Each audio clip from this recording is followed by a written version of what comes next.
Praise the lord, హల్లెలూయా. తర్వాత 8వ వచనం చదువుకుందాం.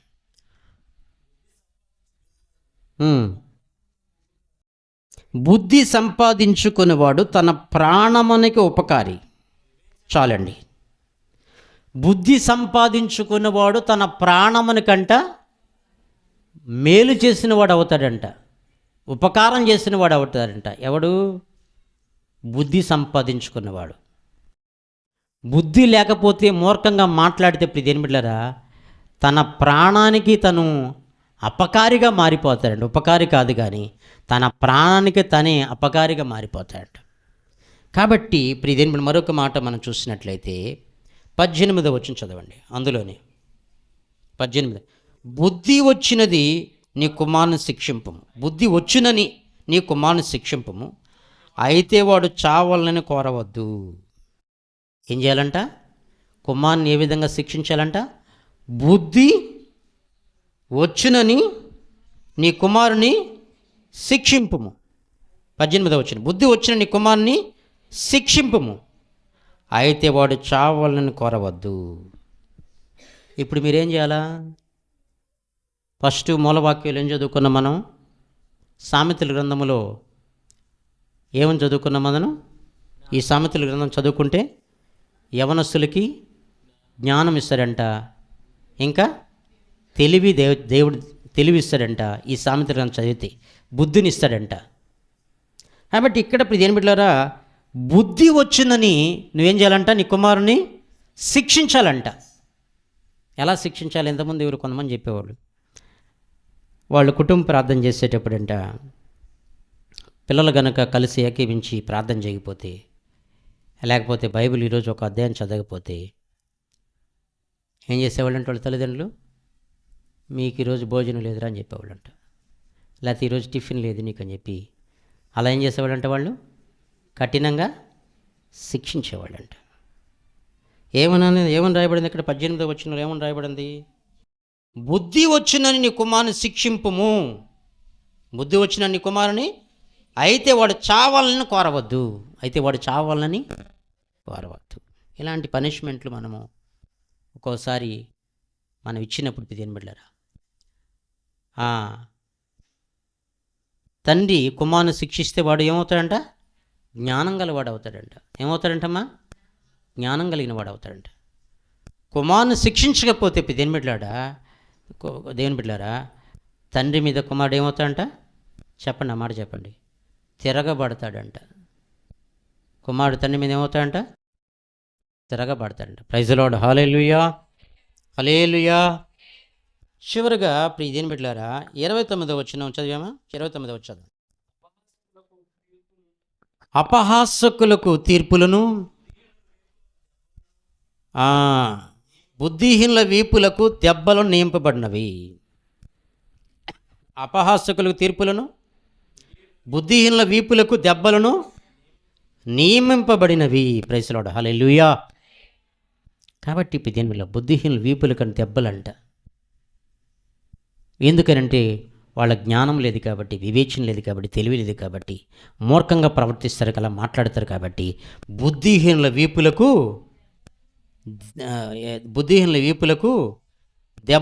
దెబ్బలను నియమింపబడినవి. ప్రైజ్ ది లార్డ్, హల్లెలూయా. తర్వాత చూడండి దేని బిడ్డలారా, తర్వాత వాక్యంలో మనం చూస్తే ఇది 18వ అధ్యాయం తీయండి ఒకసారి. 18వ అధ్యాయం తీయండి. సామెతల గ్రంథం 18వ అధ్యాయం తీసారా?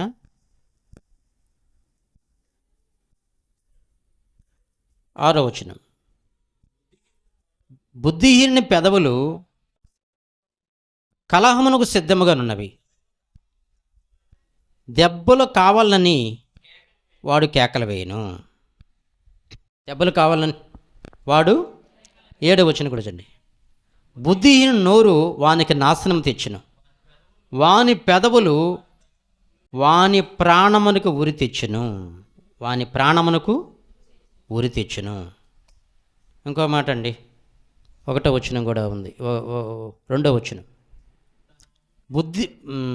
2వ వచనం, బుద్ధిహీనుడు వివేచనందు సంతోషింపక తన అభిప్రాయముల యందు బయలుపరచుడందు సంతోషించును. బుద్ధిహీనుడంట వివేచన యందు సంతోషింపక తన అభిప్రాయములను బయలుపరచుట యందు సంతోషించును. Praise the lord. హల్లెలూయా. కొంతమంది బుద్ధిహీనులను ఎవరిని అంటారని చెప్పుకున్నాం మనం. దేవుడు లేడనేటువంటి వారిని ఏమంటారు? బుద్ధి లేనివారు, బుద్ధిహీనులు, బుద్ధి లేనటువంటి వాళ్ళు. అంటే వీళ్ళకి దేవుడు లేనటువంటి వాళ్ళు అసలు బుద్ధి లేనివారు. బుద్ధి లేనివారి కంటే కూడా ఇంకా బుద్ధిహీనత అనేది కొంచెం తక్కువ. అంటే బుద్ధి లేదు, బుద్ధిహీనత కలిగి ఉన్నారు. బుద్ధిహీనత కలిగి ఉన్నారు కాబట్టి దేని బిడ్డలారా వాళ్ళు ఏమంటారంటే దేవుడు లేడు అంటారు. Praise the lord. Hallelujah, hallelujah. బుద్ధి లేనటువంటి వారిని దేని బిడ్డలారా ఎవరెవరిని అంటారు? జ్ఞానం లేని వారిని, వివేచన లేనటువంటి వారు, తెలివి లేనటువంటి వారు, మూర్ఖంగా ప్రవర్తించేవాళ్ళు, తన అభిప్రాయమే నిజమని చెప్పి, తన అభిప్రాయమే కరెక్ట్ అని చెప్పి సంతోషించేటువంటి వాళ్ళు. Praise the lord. హల్లెలూయా. వీళ్ళ వల్ల అనేక మంది పాడైపోతారు, అనేక మంది వీళ్ళ ద్వారా నాశనం అయిపోతారు. వీళ్ళని బట్టి నిందలు, అవమానాలు వస్తాయి. వీళ్ళెవరంటే బుద్ధిహీనులు. Praise the lord. హల్లెలూయా. లేకపోతే బుద్ధి లేనటువంటి వాళ్ళు, దేవుడే లేడు అనేటువంటి వారు, దేవుని భయం లేనటువంటి వాళ్ళు, దేవుని జ్ఞానం లేనటువంటి వాళ్ళు, వీళ్ళ బుద్ధిహీనులు, బుద్ధి లేనటువంటి వారిని పిలుస్తారు. Praise the lord. Hallelujah. Bible గ్రంథంలో మనం చూస్తే ప్రియమైన బిడ్డలారా ఒక స్త్రీ మనకు కనబడుతుంది. బైబిల్ మోసేయండి కన ఒక స్త్రీ మనకు కనబడుతుందండి. ఆమె పేరు తామారు. ఆమె పేరేం పేరు? తామారు. 2 సమూయేలు గ్రంథం 13వ అధ్యాయం తీసి పెట్టుకోండి. మీరు ఇంటికి వెళ్ళి చదవండి. ఇప్పుడు దాకా ఎక్కువ చదివించిన వాక్యాలు ఇంటికి వెళ్ళి మీరు చదవండి.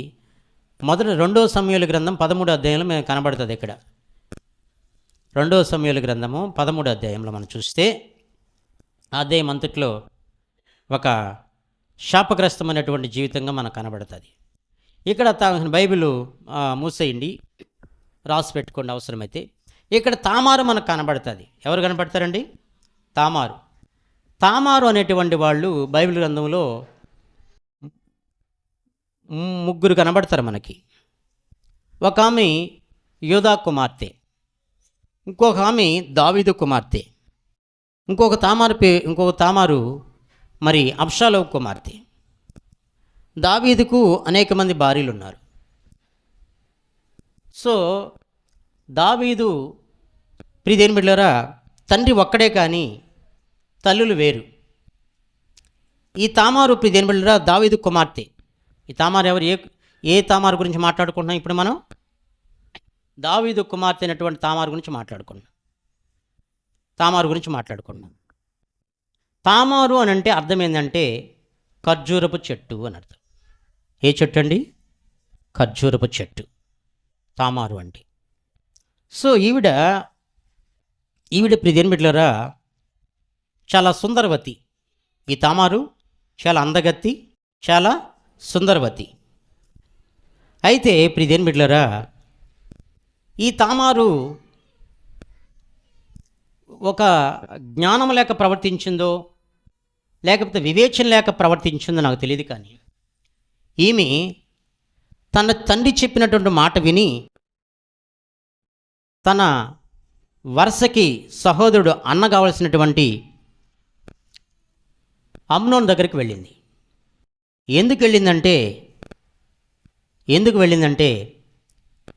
తామారు అనేటువంటి తన చెల్లినటువంటి అమ్నోను తన చెల్లులైనటువంటి సహోదరి మీద కన్నుబడింది.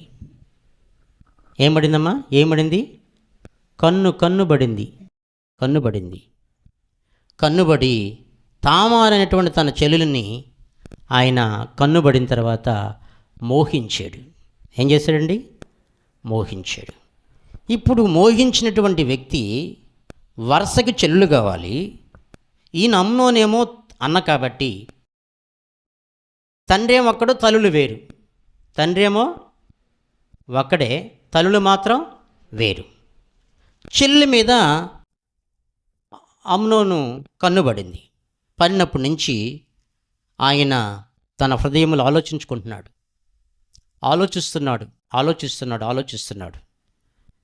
ఏం ఆలోచిస్తున్నాడంటే ఆమెతో పాపం చేయాలని ఆలోచిస్తున్నాడు. ఇలాంటి భయంకరమైనటువంటి పరిస్థితుల మధ్యలో మరి తన స్నేహితుడైనటువంటి ఒక వ్యక్తి, ఒక అతనున్నాడు. బైబిల్ లేఖనాల్లో మనం చూస్తే, నేను రాసుకోలేదు, ఆయన పేరు అబీనాదాబు. యెహోనాదాబు ఆయన పేరు. ఏం పేరు? యెహోనాదాబు. ఎవరికి? అమ్నోనికి స్నేహితుడు. కపటం కలిగిన వాడంట. యెహోనాదాబు ఎవరంట? కపటం కలిగిన వాడంట. ఈ విషయాన్ని అంటే ఈ విషయాన్ని మీరు బయట విషయాలు ఎందుకులే మళ్ళా, ఈ విషయాన్ని ప్రిదేని బిడ్డలారా అమ్నోను యెహోనాదాబుకి తెలియజేస్తే ప్రిదేని బిడ్డలారా యెహోనాదాబు సలహా ఇచ్చాడు. కపటం కలిగిన మనసు కలిగిన వాడు కాబట్టి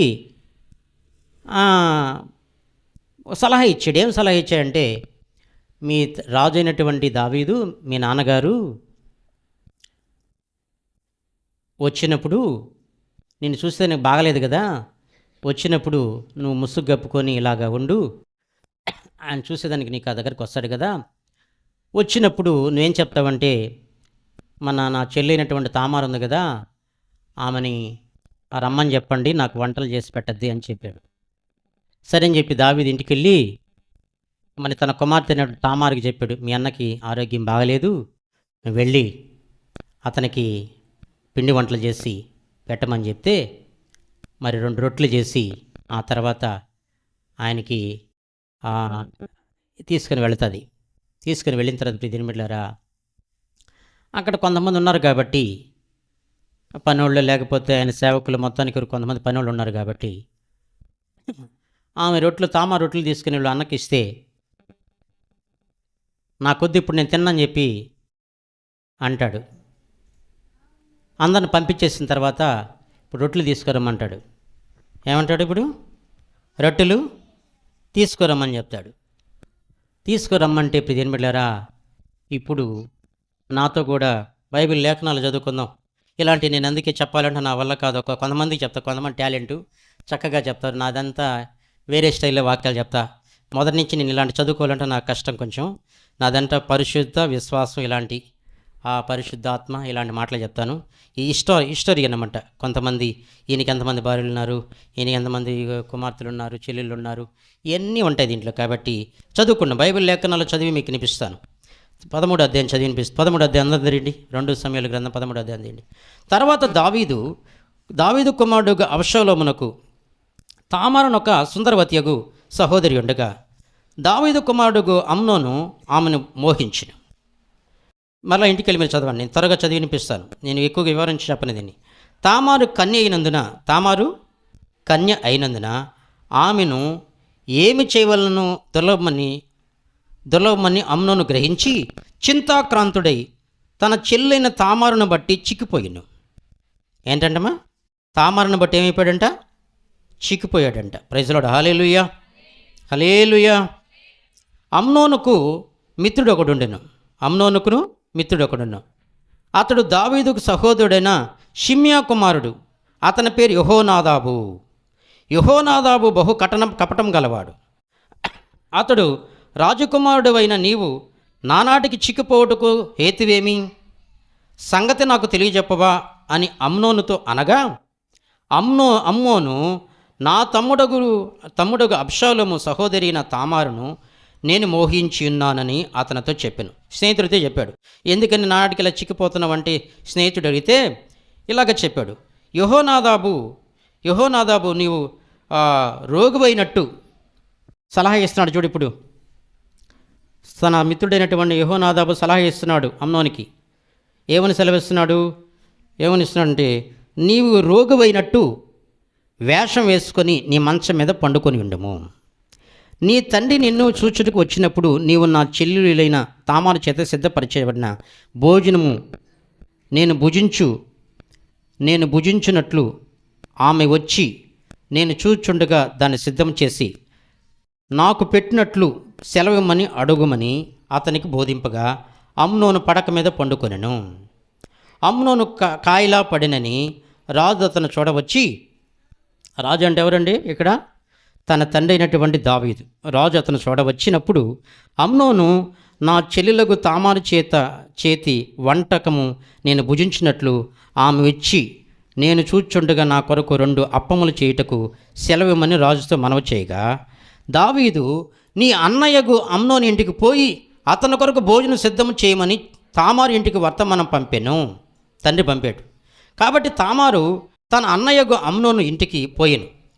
అతడు పండుకొని ఉండగా ఆమె పిండి తీసుకొని కలిపి అతని ఎదుట అప్పములు చేసి వాటిని కాల్చి బొరుసు పట్టుకొని అతనికి వడ్డింపగా అతడు నాకు వద్దని చెప్పి ఉన్నవారందరూ నా ఎద్దు నుండి అవతలకు పొండెను.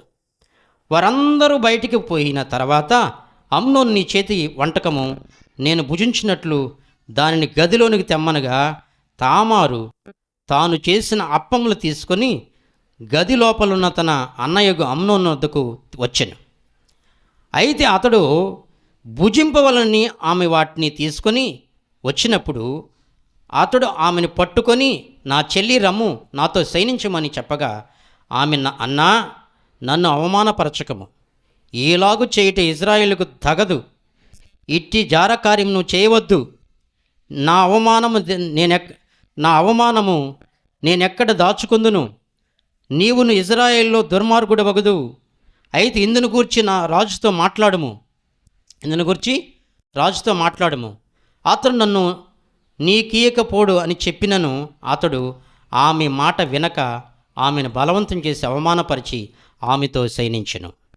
అమ్నోను ఈలాగు చేసి తర్వాత ఆమె ఎడల అత్యధికమైన ద్వేషం పుట్టి అది వరకు ఆమెను ప్రేమించినంత కంటే అతడు మరి ఎక్కువగా ఆమెను ద్వేషించి లేచిపోమ్మని ఆమెతో చెప్పగా ఆమె నన్ను బయటకు త్రోసివేయటం వలన నాకు నువ్విప్పుడు చేసిన కీడు కంటే మరి ఎక్కువ కీడుని చేయకుమని చెప్పినను అతడు ఆమె మాట వినక తన పనివారిలో ఒకరిని పిలిచి దీన్ని నా ఎదురును వెళ్ళగొట్టి తలుపు గడివేయమని చెప్పాను.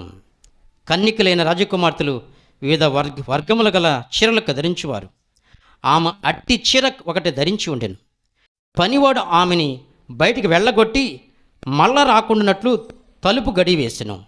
అప్పుడు తామారు నెత్తి మీద బుగ్గి పోసుకొని తాను కట్టుకున్న వివిధ వర్ణములు గల చీరను చింపి నెత్తి మీద చేయి పెట్టుకొని ఏడ్చుచూపోగా ఆమె అన్న అగు అబ్షాలోము ఆమెను చూచి, నీ అన్నయ్యగు అమ్నోను నిన్ను కుడియాడు కదా, నా చెల్లి నీ ఊరకుండము, అతడు నీ అన్నే కదా, ఇందుని గురించి చింతపడవద్దను. కావున తామారు చెరపబడినదై తన అన్నయ్యకు అబ్షాలోము వెంట ఉండెను. ఈ సంగతి రాజుకు దావీదును కనబడినప్పుడు అతడు బహురౌద్రము తెచ్చుకొనెను.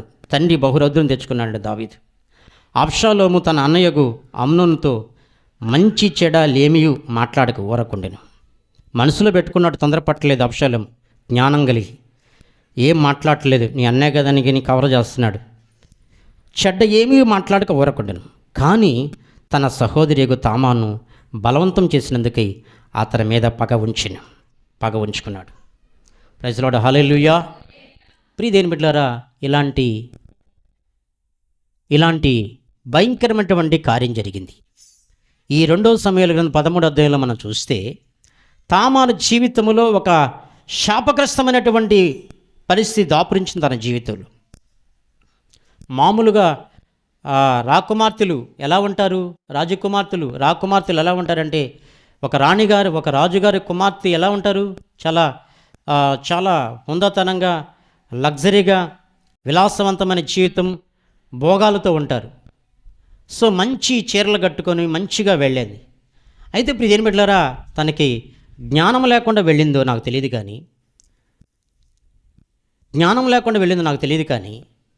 వివేచన లేకుండా వెళ్ళిందో నాకు తెలియదు కానీ తన మనసును గ్రహించలేకుండా, తన అన్న అయినటువంటి అమ్నోను మనసును గ్రహించలేకుండా పోయిన తర్వాత భయంకరమైనటువంటి పాపములు చిక్కుకొని కొట్టుమిట్టాడింది.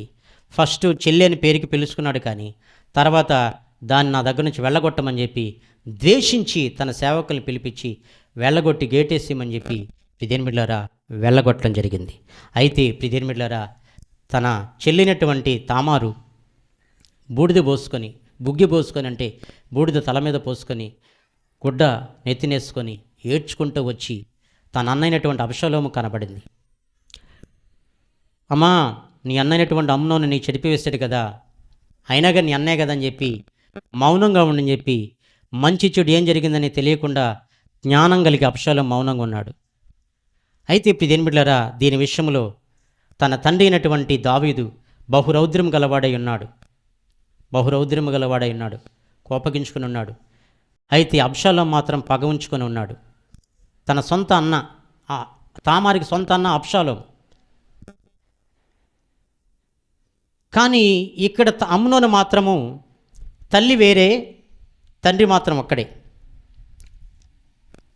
అయితే ఈ సమయంలో ప్రియని బిడ్డలారా అబ్షాలోము ఒక విందు సెలబ్రేషన్ చేస్తున్నామని చెప్పి రాజకుమారులందరిని కూడా పిలిపించడం జరిగింది. దావీదును కూడా పిలిపించాడు. దావీదును వాళ్ళ తండ్రి అయినటువంటి దావీదును కూడా పిలిచాడు, బలవంతం చేశాడు. అయినా దావీదు మాత్రము ఆ విందుకు రాలేదు. తా విందుకు రాలేదు ప్రియని బిడ్డలారా. అయితే ప్రియని బిడ్డలారా మరి అమ్నోన్ని మాత్రం రమ్మని చెప్పి దావీదుకి సెలవిచ్చాడు. అమ్నోన్ను రమ్మని చెప్పి అబ్షాలోము ఏం చేశాడు, తామారు అన్న అమ్నోన్ను రమ్మని చెప్పి, అమ్నోను ఎందుకు అని అన్నాడు కానీ రమ్మని చెప్పి పిలిపించాడు దావీదు చేత పిలిపించిన తర్వాత అమ్నోను కూడా విందుకు వచ్చాడండి. విందుకు వచ్చిన తర్వాత ప్రియని బిడ్డలారా ఆడేం జరిగిందంటే అబ్షాలోము తన సేవకులకు చెప్పి అమ్నోన్ని చంపించేశాడు. అమ్నోను ఏం చేశాడు, నా చెల్లిని ఇలా చేస్తామని చెప్పి పగ ఉంచుకొని తన సేవకులకు చెప్పి ఏం చేశాడంటే అబ్షాలోము ఏం చేశాడంటే అమ్నోని చంపించేశాడు. ఎందుకని ఇది జరిగిందంటే ప్రియని బిడ్డలారా, ఎందుకని ఇలా జరిగిందంటే బైబిల్ గ్రంథంలో మనం చూస్తే చాలామంది ఉన్నారు. అంటే ఈమె సుందరవతేనే లేకపోతే మంచి అందగతేనే తామారు, ఎందుకని జరిగింది ఇది అని అంటే ప్రియని బిడ్డలారా జ్ఞానం లేకపోవటమే కావచ్చు, ఒకవేళ వివేచన లేకపోవటమే కావచ్చు, ఒకవేళ జరగకూడదు జరిగింది ప్రియని బిడ్డ. ప్రైజ్ ది లార్డ్, హల్లెలూయా హల్లెలూయా. ఇలాంటి ఎందుకు చెప్తున్నావయ్యా మాకు అని అంటే ప్రియని బిడ్డలారా, ఇలాంటి అసలు బైబిల్ ఎందుకు రాయబడి ఉన్నాయి అని అంటే ప్రియని బిడ్డలారా సత్యాన్ని ఎప్పుడు సత్యముగానే, బైబిల్ అంటే సత్యం కాబట్టి సత్యాన్ని కప్పెట్టకుండా సత్యాన్ని ఉన్నట్టుగా రాయించాడు పరిశుద్ధాత్మదేవుడు. సత్యాన్ని ఉన్నట్టుగా పరిశుద్ధాత్మదేవుడు ఏం చేశాడు, రాయించాడు బైబిల్ గ్రంథంలో. మరి తామారు మాత్రమేనా సౌందర్యవతి, ఇంకెవరు లేరా బైబిల్ గ్రంథంలో అంటే బైబిల్ గ్రంథంలో ఉన్నారండి. యోబు కుమార్తెలు సౌందర్యవతులండి. ఆ దేశంలో యోబు కుమార్తెలు సౌందర్యవతులు, కానీ వాళ్ళు పరిశుద్ధంగా వారి సాక్ష్యాన్ని కాపాడుకున్నారు. ఇంకా బైబిల్ గ్రంథంలో మనం చూస్తే పిలుపు కుమార్తెలు సౌందర్యవతులండి, అందగత్తులు, పిలుపు కుమార్తెలు, ప్రవక్తలు, వాళ్ళు కూడా వాళ్ళ ప్రవర్తనను జాగ్రత్తగా కాపాడుకున్నారు ప్రియని బిడ్డలారా. అయితే బైబిల్ గ్రంథంలో యాకోబు కుమార్తె ఉంది దీనా, ఆమె కూడా సుందరవతి. ఆమె ఏమైపోయిందండి ప్రియని బిడ్డలారా, దేశంలోకి వెళ్ళిపోయి అక్కడ విలాసవంతమైన జీవితం జీవించాలని లేకపోతే మొత్తం స్నేహం చేయాలని చెప్పి వెళ్ళింది. వెళ్ళిన తర్వాత షెకెము చేతిలో పడిపోయింది. శపించబడిన అనుభవం లేకొచ్చేస్తుంది. ఎందుకని విషయాలు మీకు చెప్తున్నాను ప్రియని బిడ్డలారా, ఆ రోజుల్లోనే మాత్రమే కాదు ఈ రోజుల్లో కూడా ఇలాంటి పరిస్థితులు జరుగుతున్నాయి. జరగట్లేదా? ఈ రోజుల్లో జరగట్లేదండి. ఫస్ట్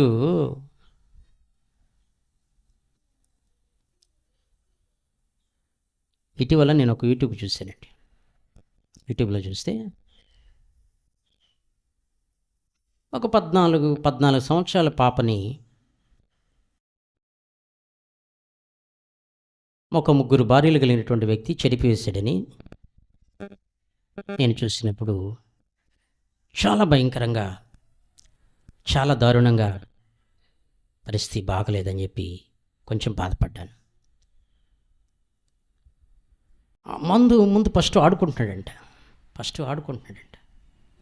ఆ పండ్లు ఈ పండ్లు, ఈ స్వీటు ఆ స్వీటు, ఏది ఇష్టమో అది ఇస్తున్నాడంట ఫస్ట్. ఏం బాబు ఆడపిల్లలతో ఎగచట్టలు పడుతున్నావు, ఇలా ఉన్నావు ఏంటి నువ్వు అని అంటే అట్లా కాదమ్మా, ఆ బిడ్డ నా కూతురుతో, నా బిడ్డతో సమానం. తర్వాత మాయ మాటలు చెప్పి చిన్న బిడ్డని చెరిపివేశాడంట. ఆ తర్వాత కేసు పెట్టిన తర్వాత ఆ అమ్మాయి చాలా బాగా దెబ్బతినిపోయిందని ఆ తర్వాత తేలింది. ఆ తర్వాత వాళ్ళు ఇంటర్వ్యూ చేస్తే, మీడియా వాళ్ళు ఇంటర్వ్యూ చేస్తే ప్రియమైన బిడ్డలారా, మంచిగానే ఉన్నాడండి. చాలా చక్కగా ఉన్నాడండి. మాకు అంత ఆలోచన రాలేదండి అసలు. మీ వాళ్ళకి ఎవరైనాకైనా చెప్పావంటే నేను చంపేస్తాను అన్నాడంట. నేనేం చేస్తాను తెలుసా?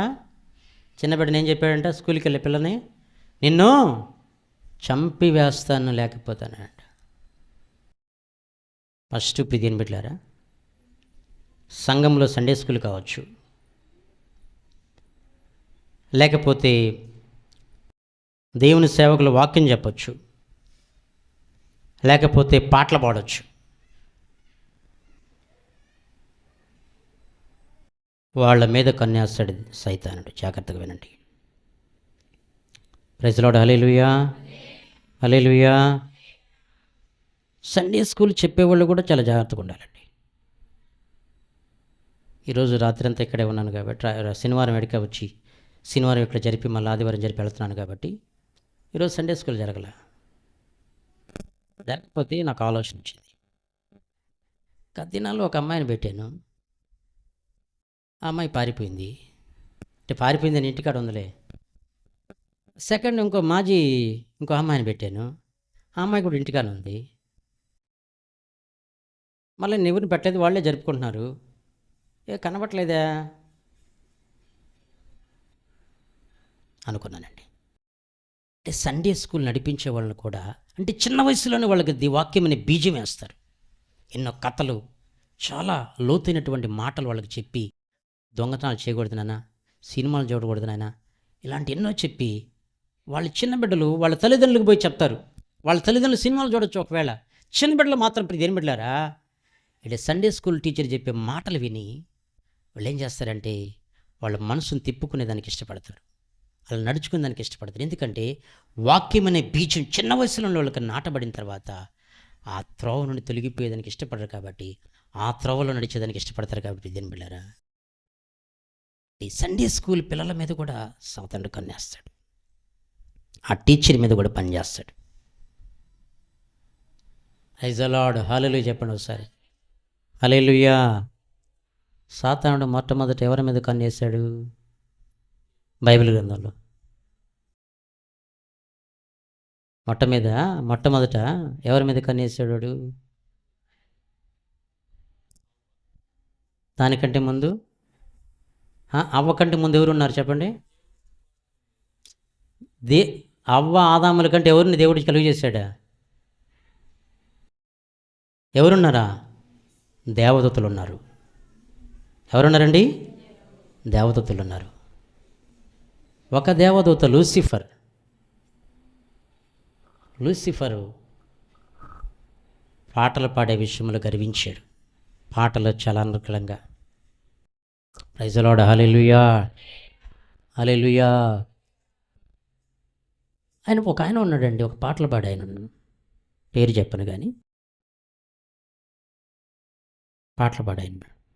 పాట పాడితే వేల మంది లక్షల మంది వ్యూస్ చూస్తారు. దేవుని సేవకురాలు ఒకరోజు దర్శనం వచ్చిందండి.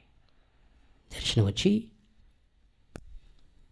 ఒక పాము నోట్లో నుంచి ఒక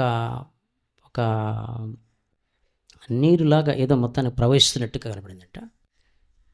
అందులో నుంచి వచ్చిందని ఈయన తాగి ఇతరులకు ప్రకటిస్తున్నాడు.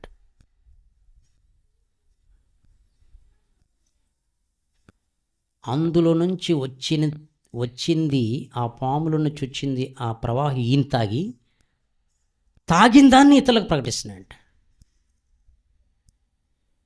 ఆలోచించండి ఒకసారి ప్లీజ్. మళ్ళీ ఆయన పాట పాడితే ప్రజెంట్ లేటెస్ట్ పాటలు పాడితే వేల మంది, లక్షల మంది చూస్తారండి. Praise Lord. హల్లెలూయా, హల్లెలూయా.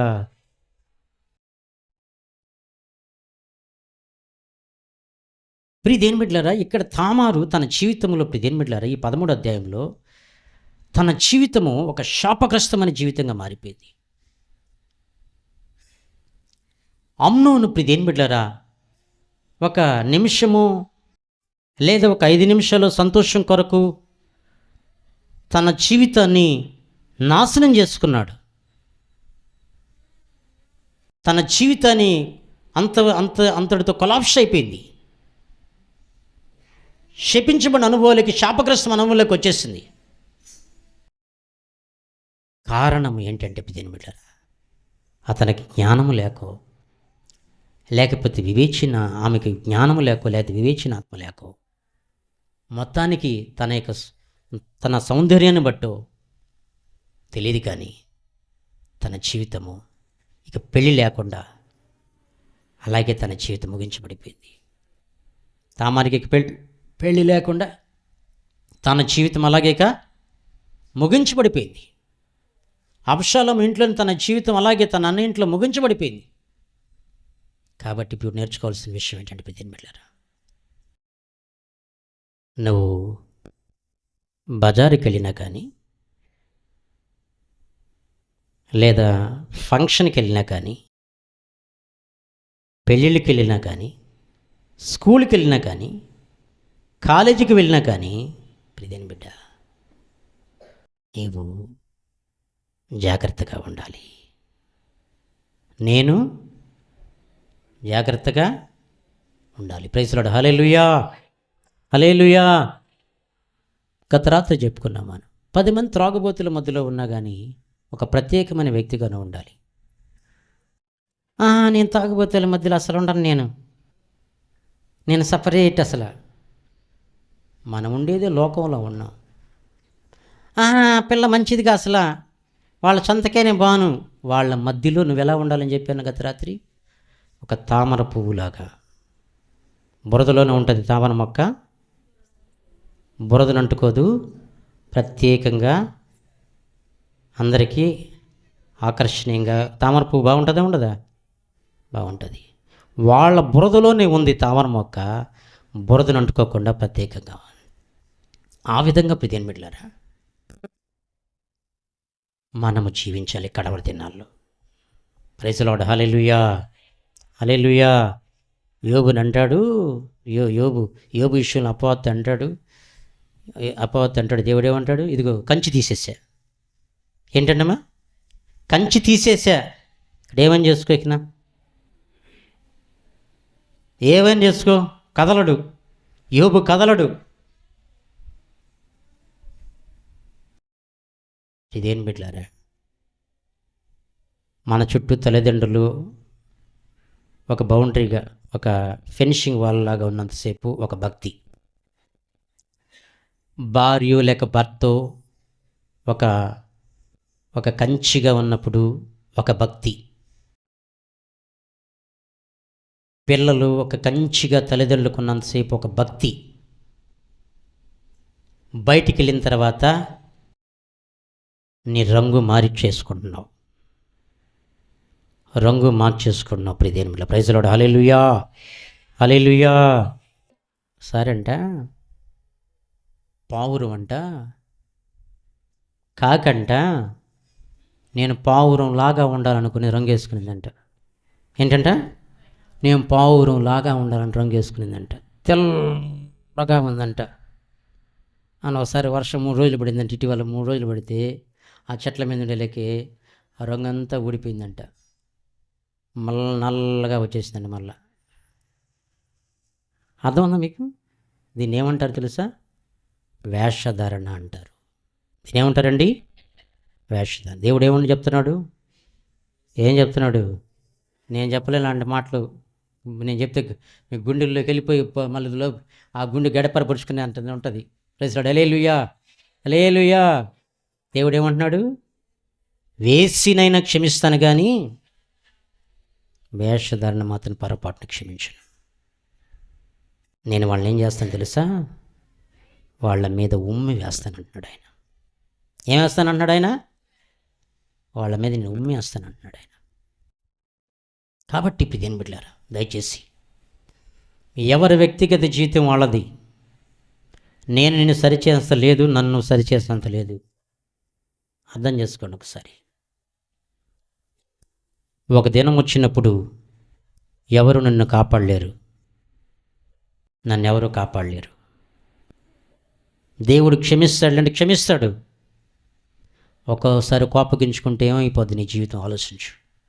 ఒకవేళ కోపగించుకుంటే నీ బ్రతుకు ఏమైపోద్ది? వితిన్ సెకండ్లో, వితిన్ మినిట్లో. ఆయన కోపం ఎంతంట చెప్పండి అమ్మా. అలాంటి మీరు చెప్తే బాగుంటుంది నాకంటే కూడా. ఆయన కోపం నిమిషం మాత్రమే. ఆయన దయ,